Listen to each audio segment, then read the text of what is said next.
You remember in chapter 50, we talked about sinners. And way back in chapter 5, we talked about sin. Well, Jesus had more to say to his disciples. There will always be things that people blame for their sin. This situation or that. There'll always be some excuse.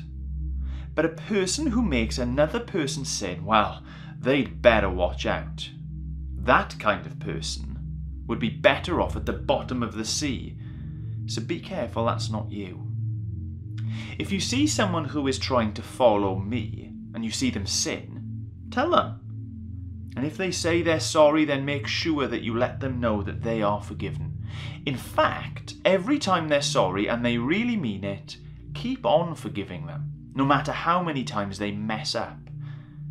But Jesus, the disciples said, that's almost impossible. We need so much more faith to be able to do that.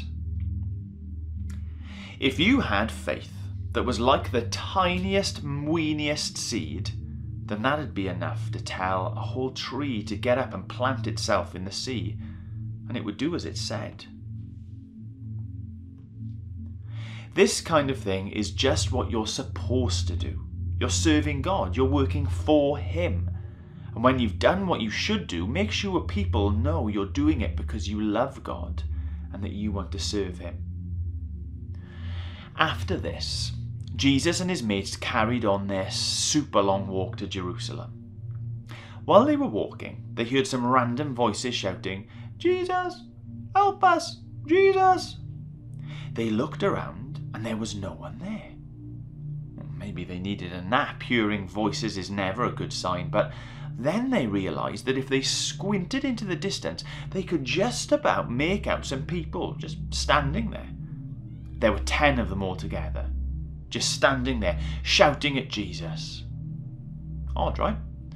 Well, not really, because these people had a horrid skin disease. A bit like that guy we saw back in chapter 5. They were covered in nasty sores and scabs, and everyone thought that they might catch it if they got too close, so they got used to having to shout at everyone from miles away. But Jesus looked at them all and said, "Go, let the priest see you." So they did. But before they got there, they realised they were healed. Their skin was back to normal, and they knew they were well.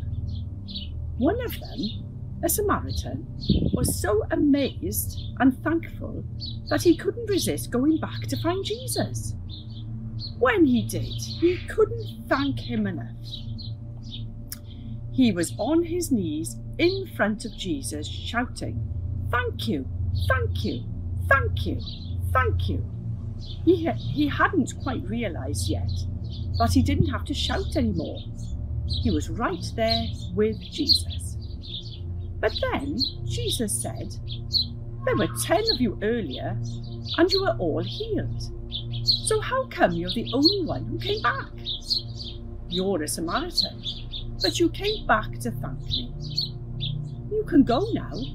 Your faith has made you better." So off he went. The Pharisees had been asking Jesus when God's kingdom was going to arrive. They were probably trying to catch him out as usual. But Jesus told them that God's kingdom wasn't something they could see or something that would suddenly arrive. It was something that was already near, with them. The kingdom of God. Is God a king? Where's his kingdom then? Well, it's kind of complicated. Really, Jesus is talking about everything being just as God always wanted it to be. He's kind of talking about heaven, but he's kind of talking about earth, but heaven on earth too. That's a pretty hard thing to get your head around. So Jesus explained it a bit more for his disciples. But before all that can happen, the Son of Man will be rejected by people, and horrible things will happen to him. When the Son of Man is here, it'll be like it was for Noah and his ark. People were living their lives, and then all of a sudden, everything changed forever. It'll be like Lot and his people too. They were living their lives, but then all of a sudden, when Lot left, that was the end. It'll be just like that when the Son of Man comes. What was Jesus talking about? The disciples were expecting him to talk about God's kingdom, and he was talking about Noah, Lot, and the Son of Man. Really, Jesus is telling his disciples that they won't know when God's kingdom will come to earth. But it could be any day, so they have to be ready. When the kingdom comes, there'll be no time to go back to the house for anything. The people who try to save themselves will be the ones who don't manage it. The ones who lose their lives will be the ones who are really saved. Just because people are close to each other doesn't mean they'll end up in the same place. Some will end up in God's kingdom and others will not.